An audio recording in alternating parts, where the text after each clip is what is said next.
On ne parle que de ça. Il a la passion du football chevillée au corps et il a une façon unique d'en parler. Et il nous fait l'honneur d'être au Figaro aujourd'hui.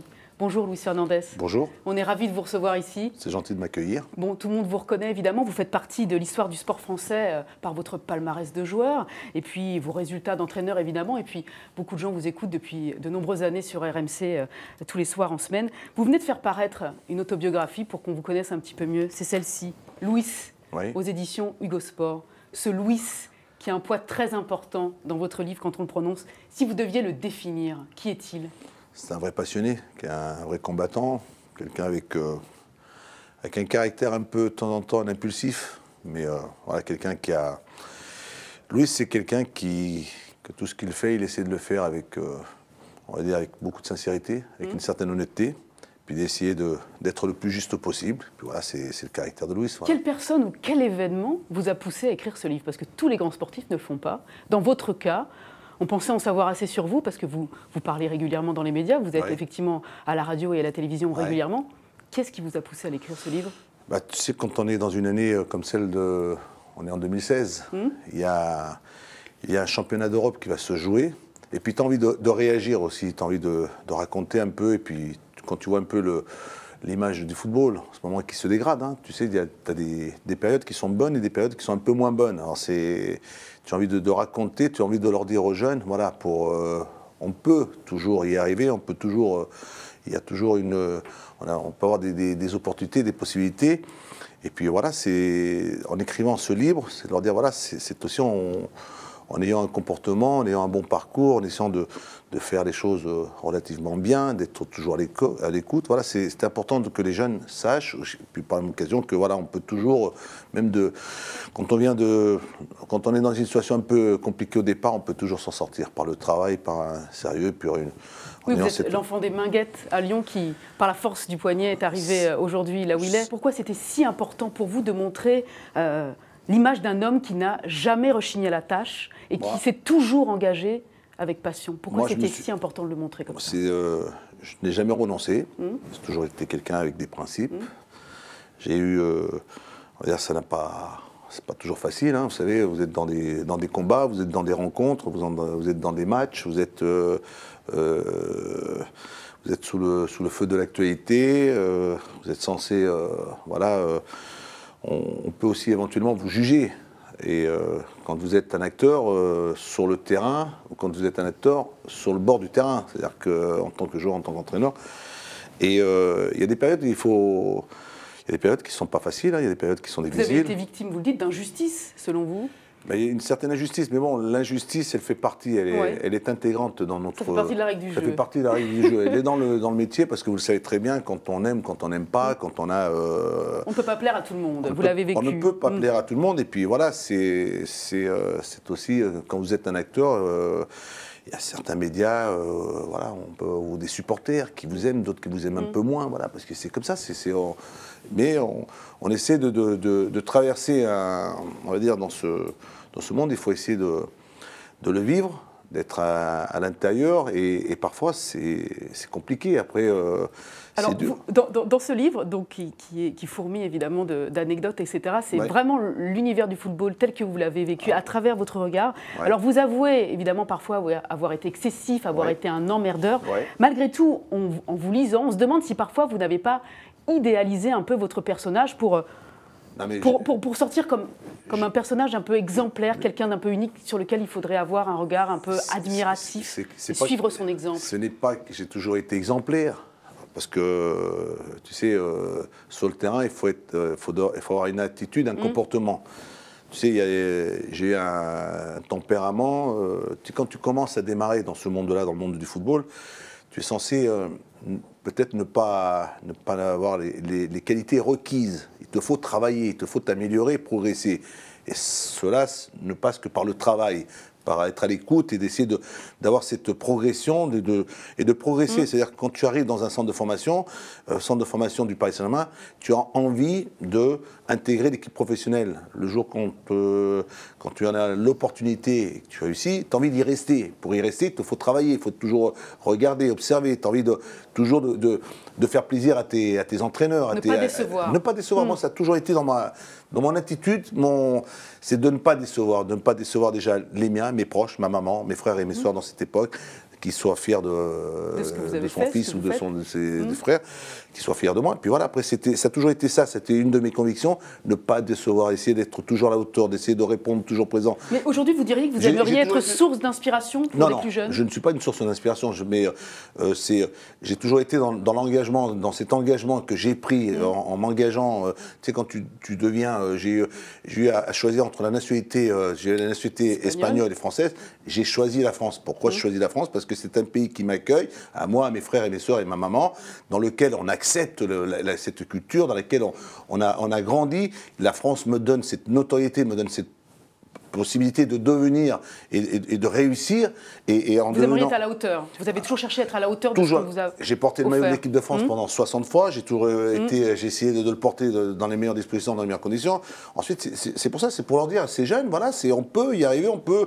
Donc quand vous êtes dans un pays dans lequel vous êtes bien accueillis, dans lequel vous avez aujourd'hui, on sent que le football est pour ces jeunes aujourd'hui, j'aimerais leur dire, voilà, faites très attention. Alors c'est pour ça que je me bats. J'essaie de me dire, ces jeunes, j'aimerais qu'ils puissent réussir. Il y a la place pour réussir, mais je ne sais pas que je ne suis pas un exemple sur un terrain. J'avais du tempérament.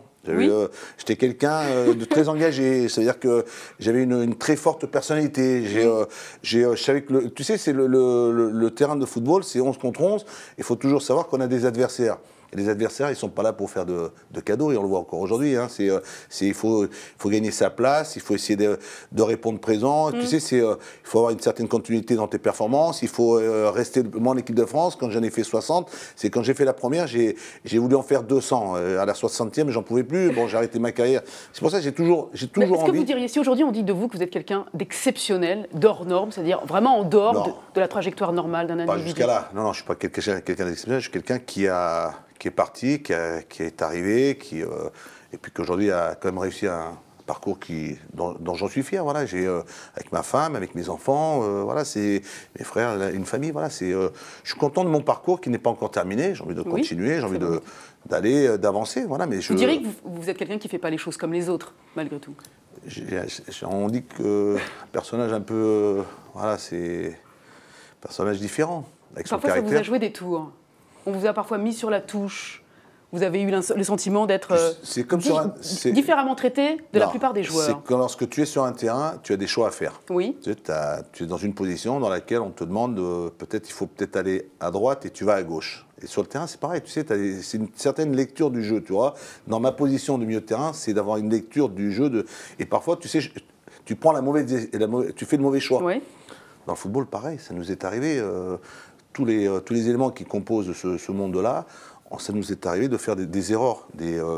Alors pour moi, des erreurs en tant qu'entraîneur, c'est peut-être d'entraîner ou peut-être de m'avoir. Je me suis un peu précipité par moment. Toi, c'est toujours. Je parlais plutôt des nombreuses références que vous faites à la façon dont vous avez été traité par des dirigeants, par exemple, ou que vous avez été mal considéré, mal jugé, que ça a eu des répercussions après dans la presse. Bah oui, après, et donc ce sentiment qui reparaît plusieurs fois ponctuellement dans le livre, où vous avez l'impression d'être traité vraiment différemment, et vous ne comprenez pas pourquoi. On a beau dire, parce que vous n'avez pas joué le jeu peut-être parfois. Non, mais moi je ne suis pas là pour jouer. Je suis là pour essayer d'être authentique, d'essayer d'être vrai, d'être sincère, Moi, quand j'ai quelque chose à dire, je le dis. J'ai pas à me retenir, j'ai pas à me cacher. Donc vous n'avez pas de regrets? J'ai pas besoin d'être langue de bois. Tu sais, c'est facile d'être langue de bois, c'est facile de ne pas prendre des positions. Moi, je prêche pour quelque chose que j'aime, c'est le football, c'est ce sport. Je l'adore. J'ai envie je sais pas, quand on est dedans, quand on a cette chance de pouvoir réussir, de pouvoir grandir dans ce monde-là, et quand je vois aujourd'hui, je me dis j'ai envie de le défendre, j'ai envie que tout ce beau monde qui aime ce sport, qu'on puisse, tu sais, tu as ceux qui sont en bas, ces gens qui sont ce football amateur, ces jeunes, ces bénévoles qui te regardent, qui t'observent. as envie de leur apporter quelque chose, tu as envie de leur faire passer t'as envie de leur faire passer quelque chose, leur donner de l'envie pour qu'ils continuent à l'aimer. Il ne faut pas tricher avec eux, il faut leur dire la vérité. Il faut toujours dire des vérités. Alors après, c'est... Elles sont pas toujours bonnes à entendre. Tu prends des positions, non, mais quand tu prends des positions, c'est sûr que ça peut te jouer des vilains tours, c'est sûr et certain. Bon, il y a toujours des amitiés, hein, tu sais, qui sont dans ce monde, des copains, des amis. Qui le sont moins parfois au fil du temps et qui reviennent après. Vous dites ne pas avoir de regrets. En revanche, il y a un rêve inassouvi qui vous poursuit un petit peu encore, c'est de ne jamais avoir été sélectionneur des Bleus. Et c'est pourtant quelque chose auquel vous aspiriez et vous estimiez avoir le pédigré pour. Dans une période, oui.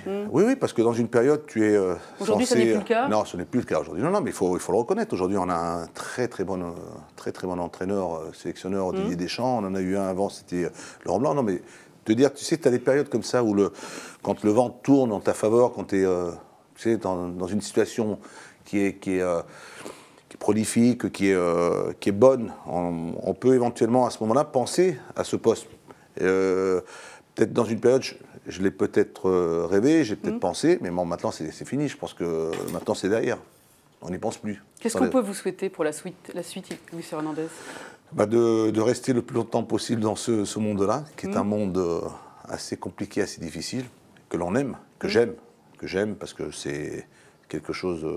Quand on est passionné, quand on regarde autant de matchs, quand on suit autant l'actualité du football, qu'elle soit nationale ou internationale, quand on essaie de découvrir, quand on essaie de voir que dans le football, on peut encore apporter quelque chose, on peut avoir une certaine expérience. C'est vrai qu'en France, on n'a pas suffisamment de culture. Quand tu vas en Espagne, en Italie, en Angleterre, dans ces pays-là, il y a une certaine culture et on a un respect par rapport à l'histoire du passé, celle qui a été construite. Je suis un acteur...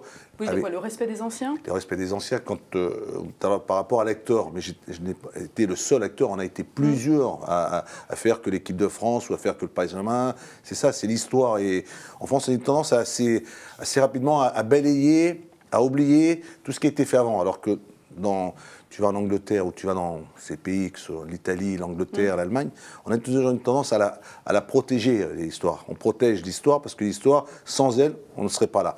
Et je dis toujours, c'est que j'ai envie de continuer encore à apporter mon expérience et à résister le plus longtemps possible dans ce monde-là.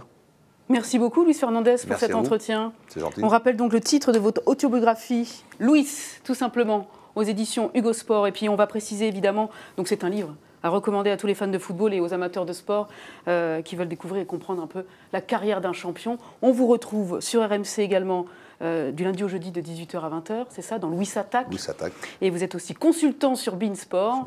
Et là, on vous retrouve chaque dimanche à 10h le matin sur beIN Sport 1 et aux commentaires des avant-matchs le vendredi. Le vendredi, c'est ça. Voilà, j'ai tout dit. Parfait, c'est bien.